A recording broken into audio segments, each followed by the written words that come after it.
I want to ask you something. Have you ever been entrusted with something? Something special? Something important? Something of value? Like, for instance, a car. Let's use a car as an illustration. Have you ever in your life been trusted with a car? Let's say your car was in for a service or whatever. And that car comes to you quite dirty. It was in the rain, dust. There's bottles lying around on the floor. Worst case scenario. When you give that car back, most likely you'll try to fill it up more than where you received it from. And you'll wash the car. You'll make it clean. You will try your best to give it back better than you received it, right? That makes sense. Now, let's take something even more of value. Let's say somebody, Brandon, gets to you and he says, hey, I've got a home in Belito. I want to bless you and your family to go there for a weekend. Just go, no payment required, enjoy it. And this Brandon says to you, please, the day you leave, don't worry about anything. Don't do dishes. Don't pick the towels up. Leave it on the floor. Don't make the bed. They want to come and reset in any case on Monday. Do you know what I will do? And I believe most of us will do it. We'll even still do it. We will even bless, if we can, somebody that's helping there. Even if the person said, please don't. You will help the person that in the garden, for instance. The person that comes reset, maybe leave a tip. You will leave it better. Now, imagine if I tell you, God entrusts every single one of us with something of more value than a car or a house of anything. What's the thing that comes to mind? His children. Tell somebody next to you that you are more valuable than anything else.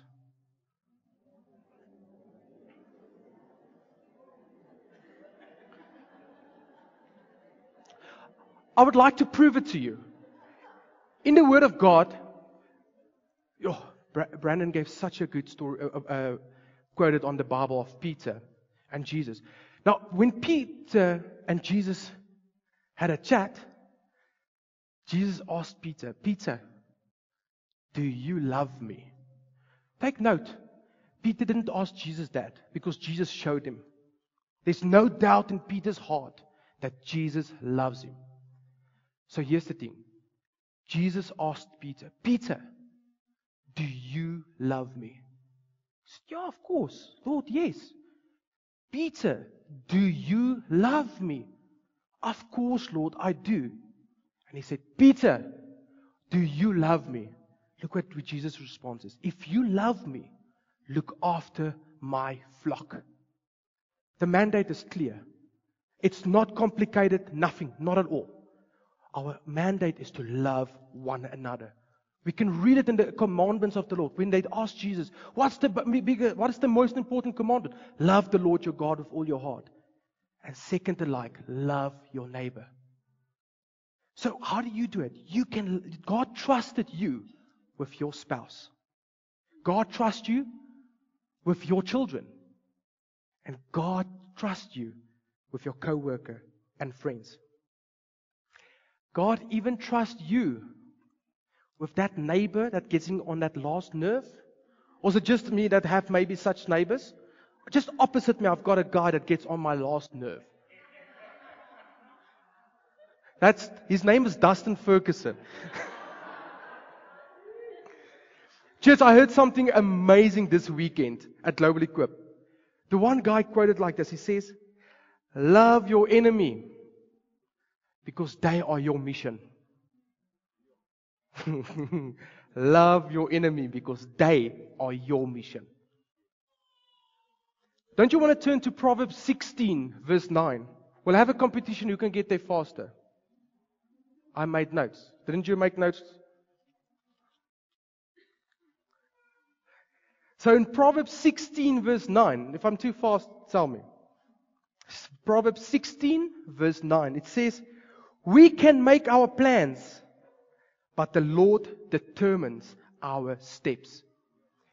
A different translation says, people can plan what they want to, but if it is the Lord who guides their steps. You can do what you can think of your plans, but the Lord will guide it for you. God is the one who orders your relationship, who is in your life and who's not. Every person you interact with is an opportunity for you to show him or her to show God actually how He entrusts you with His sons and daughters. It's your opportunity. How do you treat your brothers and sisters? Matthew 25 verse 40. Let's try this. Let's see who's going to be fastest. I'll stop saying that, don't worry. Matthew 25 verse 40.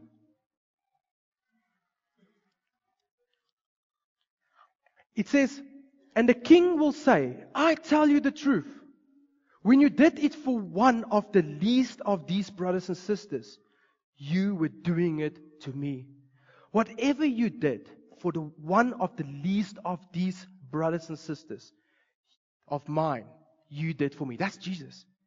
When you love them, when you're loving your brothers and sisters, you are loving Jesus. When you forgive them, you reflect Jesus. When you ignore them,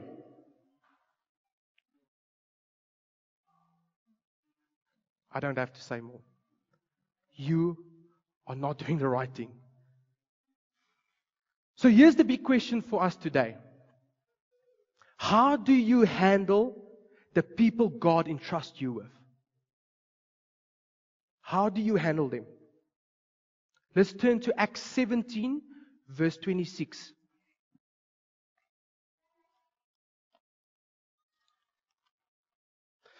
It would have been nice to tell you which page. I can tell you the page in mine. Acts 17, verse 26. From one man who created all the nations throughout the whole earth, He decided beforehand when they should rise and fall. And He determined their boundaries. The NIV says it like this. For one man He made all the nations, that they should inhabit the whole earth. And He marked out their appointed times in history and the boundaries of their land. That means that God chose when and where you would live. You are not here by accident. He chose who would be your family. We know that story says you can choose your friends, but you can't choose your family. Friends, God chooses your friends and your family. It's just, are you obedient or not?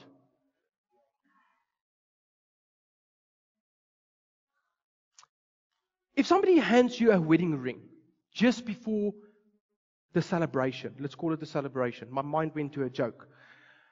And the person entrusts you with this wedding ring.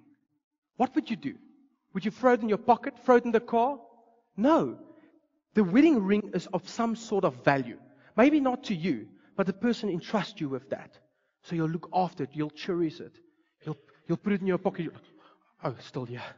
I almost had a heart attack. I can see Matthijs doing that. Put it in his pocket. A few seconds later, oh yeah, there it is. And Marisha will come and assist him. It's just there. Relax. Relax. I want to share this. No amount of gold, ring, value, or anything is more important than God's children. I've shared it earlier, but please understand that. A single person is more valuable than anything on this earth and everything on this earth. One person. When someone is placed in your life, it is as if God is saying, I am trusting you with that soul. Will you reflect my love to them? You are not just doing life randomly, friends. We are not. We are on assignment. We all know Matthew 28 very well. Go out, go make disciples of all nations, baptize them and name it the Father, the Son, and the Holy Spirit, and teach them my commandments. What's the commandments? Love the Lord your God, and second the like, love your neighbor. Love your brother and sisters. Every conversation, every conflict, every friendship is a stewardship issue. All of it. How you handle people reveals how you honor the one who placed them in your life. 1 Thessalonians 2 verse 4.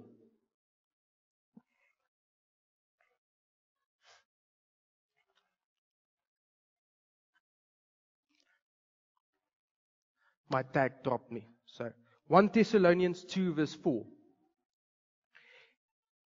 It says, because we loved you so much, we were delighted to share with you not only the gospel of God, but our lives as well. Isn't that powerful? Turn to Galatians 6 verse 2. Galatians 6 verse 2.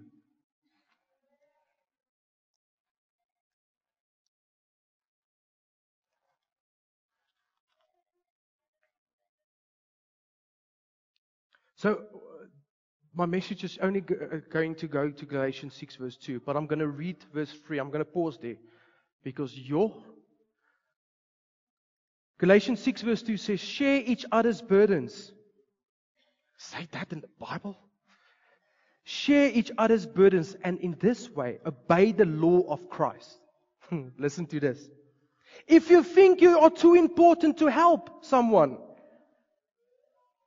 you are not fooling yourself. You are not that important. Galatians 6 verse 3. You are not that important. You are not more worthy than someone else. Isn't that powerful?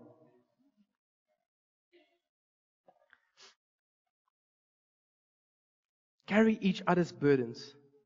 In this way, you will fulfill the law of Christ. Our responsibility to treat God's children well. We've got that responsibility. God doesn't just entrust us with His people. He gives us clear instruction on how to treat them. In Ephesians 6 verse 2 it says, when you talk, don't just say anything bad. Say the good things that the people need.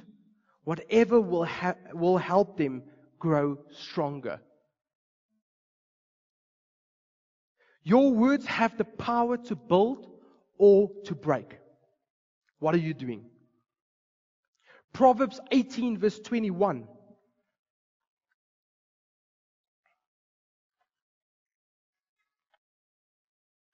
Proverbs 18 verse 21. We all know this verse. It says, the tongue can bring death or life. Those who love to talk will reap their consequences. The NIV says, the tongue has the power of life and death. Friends, I have testimonies, and I believe every single one of us have a testimony of where we spoke too quick. We reacted to a situation and we hurt somebody. You say something, they took it up wrong. Yeah, but that's not how I meant it. No, they must get over themselves. That's not the Father's love showing. You need to go and humble yourself. I have done it many times, and I'm ready, Lord, I will do it again. I will try my best not to do it. But if I fail, I'll humble myself and go and ask for forgiveness. Do not be a rock in somebody's path. Go ask for forgiveness. Who are you glorifying when you do that? God, not the person. But you are helping your fellow brother and sister. Mark 10 verse 45.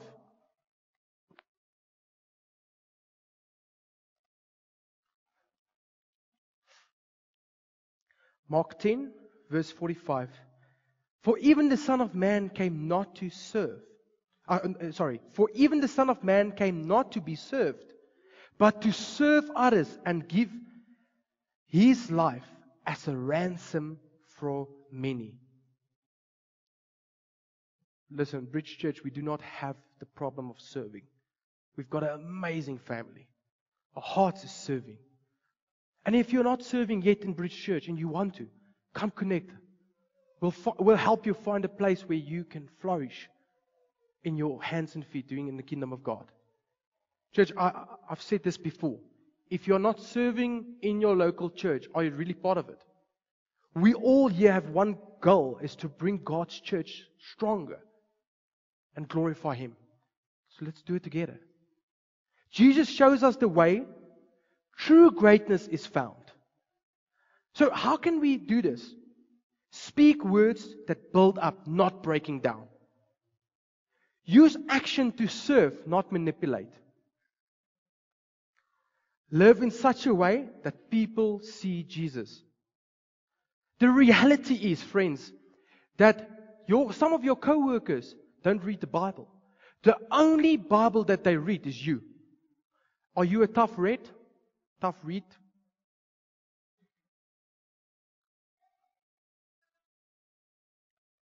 We need wisdom to handle God's trust. We need wisdom to handle God's people. We can all testify and say, people are complicated. It was just me. Relationship can get messy. My wife told me I must tell her she's always right. We need God's wisdom. Amen? How do we get that done? Let's look at James 1 verse 5. Everybody knows that verse. If not, hopefully by the end of the day you will know that. James 1 verse 5. It says, if you need wisdom, ask your generous God, and He will give it to you. He will not rebuke you from asking. If the NIV says that if any of you lack wisdom, you should ask God, who gives generously to all without finding fault, and it will be given to you. Wisdom is not just knowledge. It's applying God's truth to everyday life. Doesn't help we know everything, but we do not live it. Look at Solomon. When Solomon became king, God gave him like a blank check. What do you want? Tell me what you want, what you really, really want. He didn't say a Ferrari, a Hilux. Maybe if he knew. But what did he ask for? He asked for wisdom. And he got it. Why did he ask for wisdom? He could have asked for forever alive. Because he knew God's people is God's greatest treasure. Jesus did not come for any earthly thing. He did not come for this building. He came for me and you. Understand that. If you take anything away today, take that. That God came for you. He chose you at your worst. We need that same wisdom in our marriage. The Lord knows we are praying and we are always seeking that. My wife is this close from perfect. I've got less work she's got less work, I've got more work. We need wisdom in our friends. We need wisdom in our workplace. We need wisdom in raising our church, our children. You hear the noise outside? Isn't that awesome? I'll rather have a child shouting in this room than sitting at home. We're already at James 1. Turn to James 1:19. It gives us a practical wisdom. Understanding this, dear brothers and sisters, you must all be quick to listen. Women, slow to speak, men, and slow to get angry. Everyone should be quick to listen, slow to speak, and slow to become angry. I don't like the word, but forgive me. Imagine how different our home lives would be. Imagine how different our workplace would be. How different the church would be. If we use God's wisdom in everything we do. Not our wisdom, but His.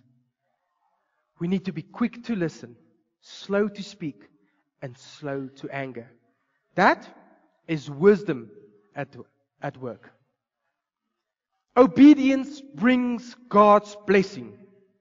Now everybody's going to be obedient. We want the blessing. God's blessings are tied up in your obedience. Let's turn to Luke 16, verse 10.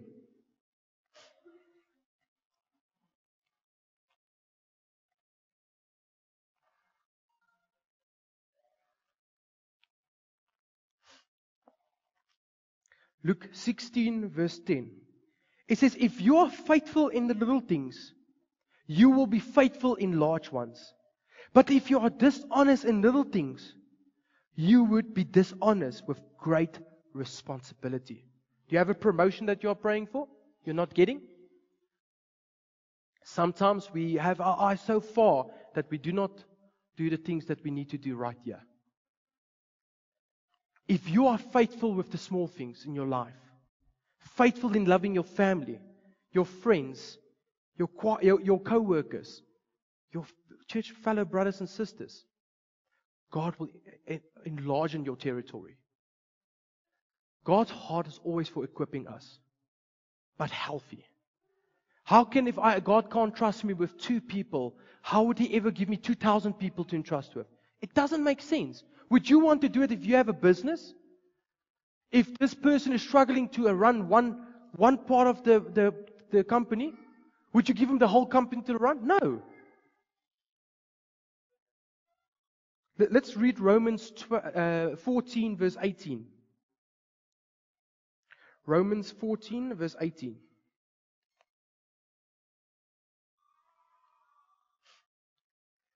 If you serve Christ with this attitude, you will please God, and others will approve of you too. So then let us aim for harmony, verse 19, in the church, and try to build each other up. Let's live in harmony. When you serve Christ with this attitude, humility, love, and peace, you are not only pleasing God. That's our main focus. That's but you are also becoming someone can trust. Somebody can look up to you. Somebody that you have the ability to build in. Look at what Jesus did. He went and He had fellowship. He built a trust with people. And that's what we need to do. Then you become a peacemaker, a builder for the kingdom of God. You are stewarding God's people. When a farmer plants seeds, there's some variables that he cannot control. He can't control the weather. He can't control the sun. He don't control the birds that comes. He does not have that control. But still he plants in faith. So let's plant in faith when you interact with a brother and sister. When you have the opportunity to love on someone, love on them. You are maybe just the right person for that person's life. Do not limit yourself. I want to share a story that I heard about maybe 2 weeks ago. There was a guy he preached in the late 1800s and early 1900s. His name was Mordecai Ham. Now maybe some of you have heard this story. But Mordecai Ham, I've never watched one of his sermons or anything. But Mordecai Ham went to certain different places and he put a tent up and he preached the gospel. On this one Sunday or one day, I'm not 100% sure if it was a Sunday, he got to a place, set up, everything is ready and he's starting to preach.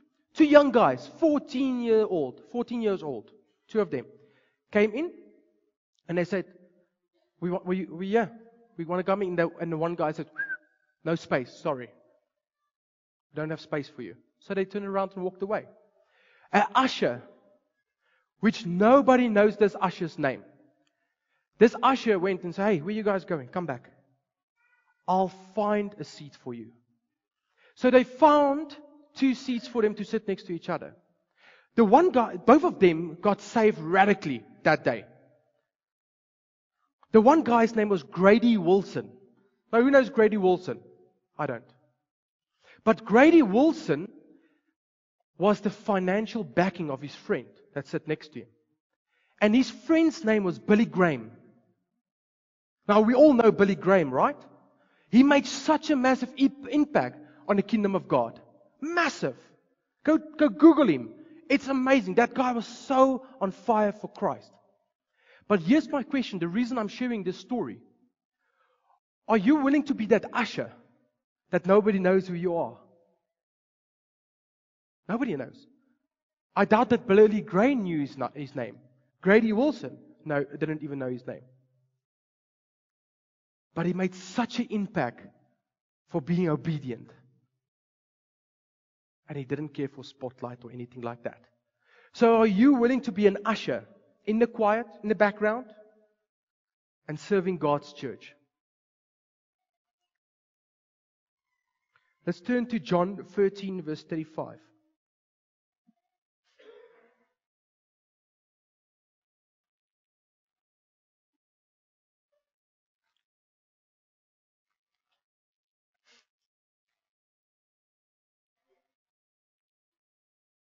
John 13, verse 35. Your love for one another will prove to the world that you are my disciples. Your kindness, preaches your kindness. Your forgiveness, preaches. You serving, preaches. You do not need a stage to preach. Your life is to preach just as that usher. Somebody said you don't need a platform. You need to be obedient to answer the call. I'm going to ask the worship team to come up. Maybe you're sitting here today and you haven't always treated people the way you should. Maybe you have spoken harshly and you have not went and fixed it yet. Maybe you've ignored God's people that God placed in your life, in your surroundings. Maybe you're a little bit impatient, or, which we love these days to say, I'm too busy. I don't have time. And you need to repent. I want to share this. God's grace is bigger than our mistakes. It's enough. Jesus restores. Jesus rebuilds. Jesus renews. Today can be a fresh start for all of us. Because I truly believe in my heart this message is for every single one of us. Let's make this declaration. Say, Lord, God help us loving your children. We read it just now. It says, your love for one another will prove to the world that you are my disciples. May the love that I have for my brothers and sisters show that I am God's disciple. Let's live out Romans that we read, 14 verse 19. So let us aim for harmony in this church. It doesn't end by these four walls. We need to go out. Let's look after God's children. Let's love God's children. That's the title for this morning. Love God's children. If you want to become a peacemaker, a people builder, a faithful steward with God's children, God has the right place for you in every area of your life. Friends, I promise you there's nothing that God will ask you to do that you cannot do with Him. I've shared to somebody else here at the back that I am the most unqualified by human standards to be here today, to bring this word. The most unqualified, I promise you that, by human standard.